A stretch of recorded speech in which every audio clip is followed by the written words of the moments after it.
This is time for the world this week. 7 days, 4 Paris-based correspondents, 1 hour. I say 4 Paris-based correspondents, but I understand traffic's a little rough, so we have a late arrival. Anyway, I want to welcome to us those that did make it on time. Christopher Dickey of the Daily Beast. Also with us, Pierre Aski of leading a French digital newspaper, Rue 89, 89th Street. 89 as in 1789, right? Yes, it could be 1789 or 1989, the start of the World Wide Web. Oh, yeah, there you go. 27th of March. There you go. She is the former Paris bureau chief of the German news agency DPA. Guten Abend, guten Tag, wherever you Ulrike are. Kolterman, nice to see you again. The World This Week, where you can always join the conversation on Facebook and Twitter, hashtag TWTW. We begin with the changing of the guard in Brussels after last month's European elections, before the new parliament convenes, the continent's leaders convening in Belgium for a summit where for the first time it's no longer closed-door consensus, but a majority vote that decides the name of the next European Commission president. The winner is, well, it's not that new a face, 59-year-old Jean-Claude Juncker, the longtime center-right Prime Minister of Luxembourg, emerging despite stiff resistance from 2 precincts out of 28, Hungary and the UK, where Prime Minister David Cameron has vowed that after this, there's more to come. Well, I've made an important promise about Europe, which is that we will have a renegotiation, we will have a referendum, and the British people will decide our European future. Now, this is just the start of a long campaign, and it's very important in that campaign that people know that what I say, I will do. I am opposing Mr. Juncker's candidature. I think it's the wrong approach for Europe. I think it's the wrong principle to go by. But as well as doing what I've said I would do, I will also deliver that referendum. I will deliver that renegotiation, and the British people will be able to decide. A one-man army? Well, actually 2-man if you count Viktor Orban of Hungary. Yeah, and defeated now. And it's dangerous because he's isolated himself. You can even say he's humiliated, because it was so clear that he couldn't win this fight. And it's a bad omen now because he wants to renegotiate the EU treaty. So,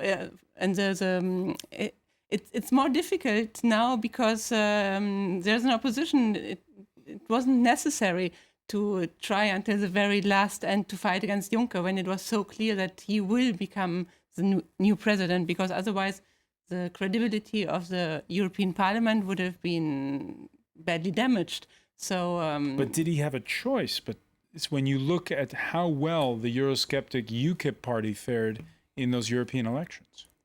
I think so, and I think it is important at one point to support the idea that, yes, the Lisbon Treaty was ambiguous, so the leaders had to take into account the elections and the result of the elections. And as the concept of the lead candidates, even the German word Spitzenkandidaten made it into The Economist.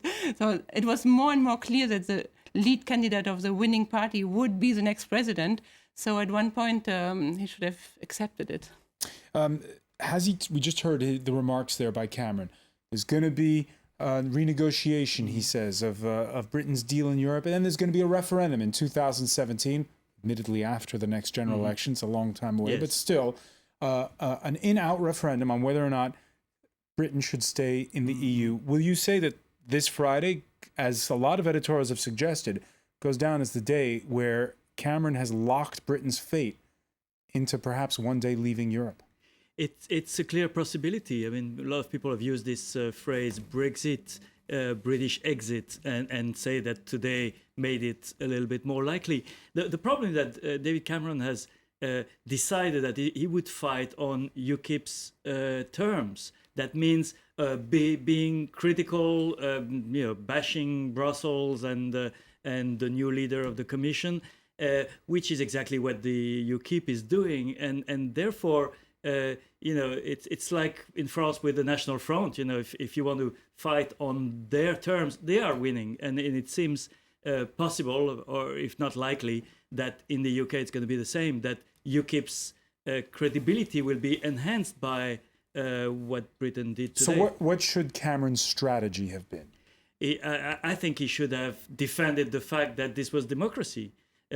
that one of the key criticism addressed by European citizens to the European process is that it's opaque, it's not transparent, it's lacking in democracy. And for the first time, you knew, as we just said, that the winner of the largest party winning the European elections would be the president of the European Commission. And that was something that citizens could clearly see. If you didn't have that result, you would have felt cheated. And I think Cameron should have defended this act of democracy. Christopher Dickey? Well, watching the British and the European Union, it's like watching a bad marriage, really. I mean, you've got the British saying, we'd be happy to be married to you if only you were different than you are. And the Europeans are saying, if you're really so unhappy, why don't you just leave? And the problem is dividing up the goods. How do you do that economically? How do you pull them apart? Nobody actually is talking that much about how you would do it. Let's say the British do want to leave. What are the implications for the European economy and for the British economy if that happens? I'm not sure that anybody really knows. I think there are a lot of very fuzzy numbers floating around.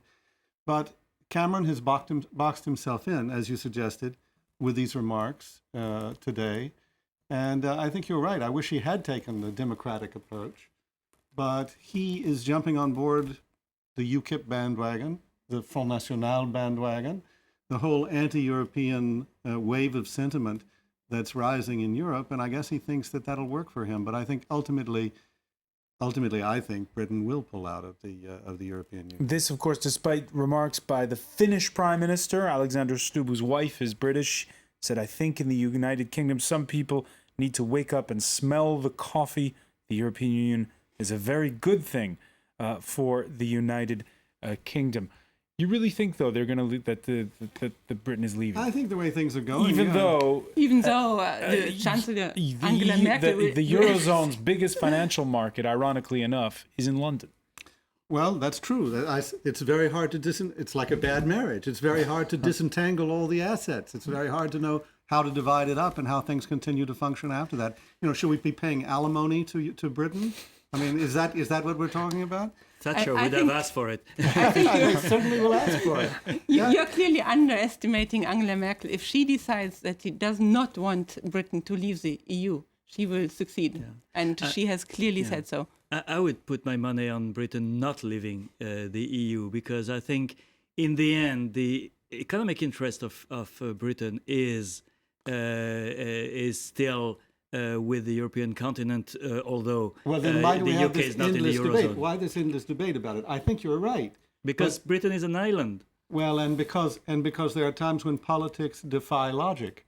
Why is the Front National so popular in France with an anti-European platform? Are we going to look at France pulling out of the European Union?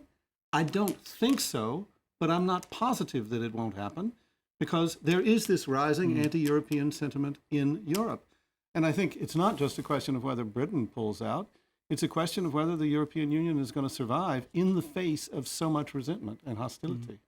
Yeah, that's why the choice of the president of the European Commission was so important, because it was, if you're thinking in terms of reconquest of hearts and minds of the Europeans, it was a definitely necessary first step. I do agree with Pierre, because for the first time ever we had live debates on TV of the lead candidates, which were a bit boring, but still very important, because for the first time people start to know. I mean, in France, every second voter does not even know who is Juncker or Schulz.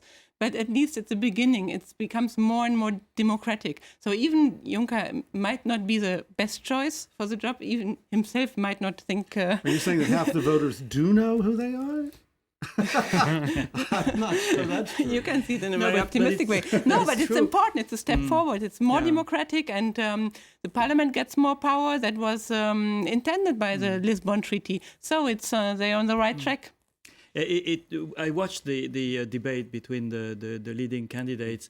It was partly boring, but it was partly historical, because for the first time you had politics at the level of the whole of Europe. And I would have been shocked that one of the people I saw on that debate would not have been the president of the Commission. And I think many people would have felt so. And also, you see new faces in these debates. Yes. Maybe people are Yes. bored with Juncker and Schulz, but there are new faces like Ska Keller, the Green candidate, very young, bright German woman.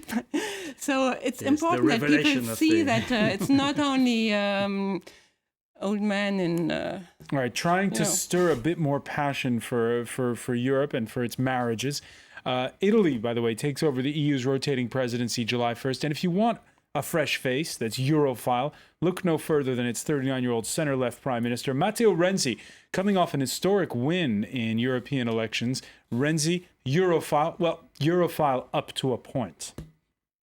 Violento nel modo di dirla, ma chi oggi immagina Anyone who thinks that the democratic gap which has grown in Europe could be filled by appointing Juncker e si or anybody else semplicemente as president of the Commission un altro a fare il presidente della Commissione is living on Mars. vive su Marte. Living on Mars. Pierre Haski, what did Renzi get right? Because he got 40% of the vote.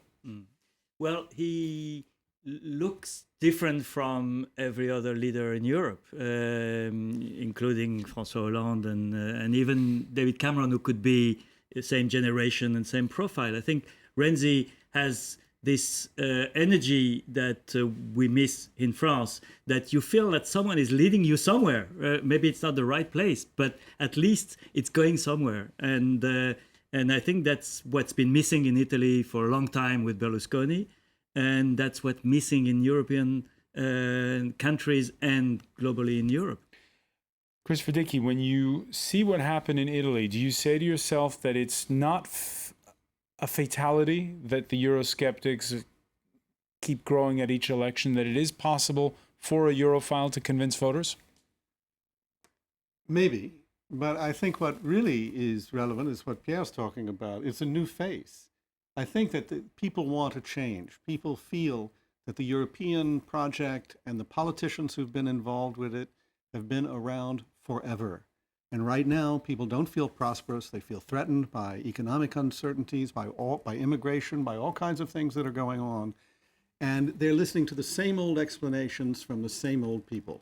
And I think that Renzi comes in, and where was politics more ossified than in Italy, where you had this geriatric billionaire running things year after year.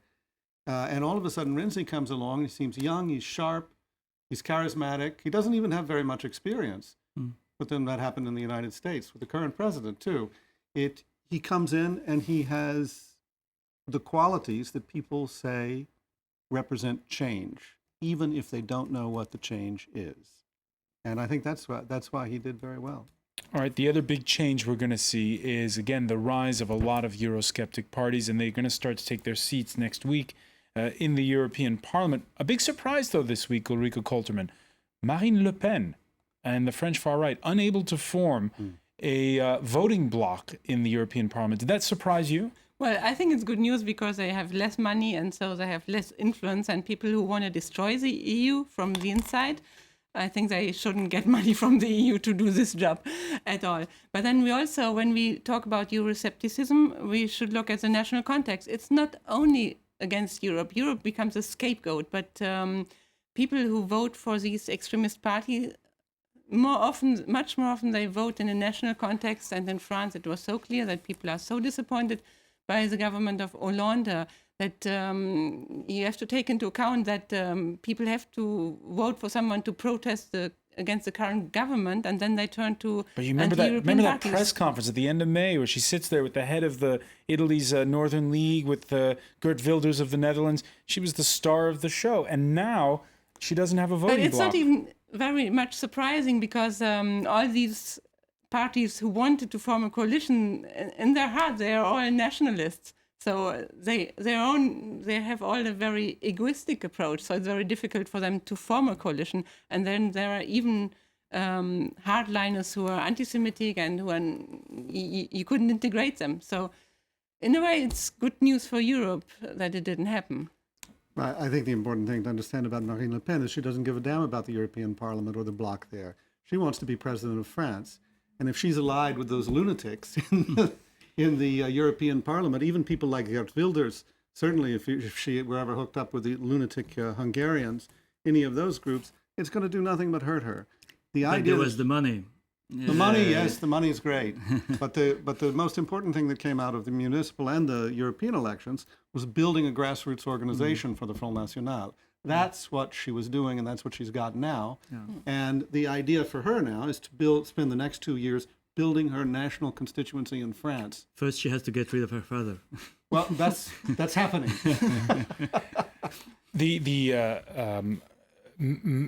French press at the beginning of the week billed this as a great defeat for Le Pen. But as Christopher was just saying now, you have a situation where some people are saying it's a win-win situation for her. She can now claim to be the outsider.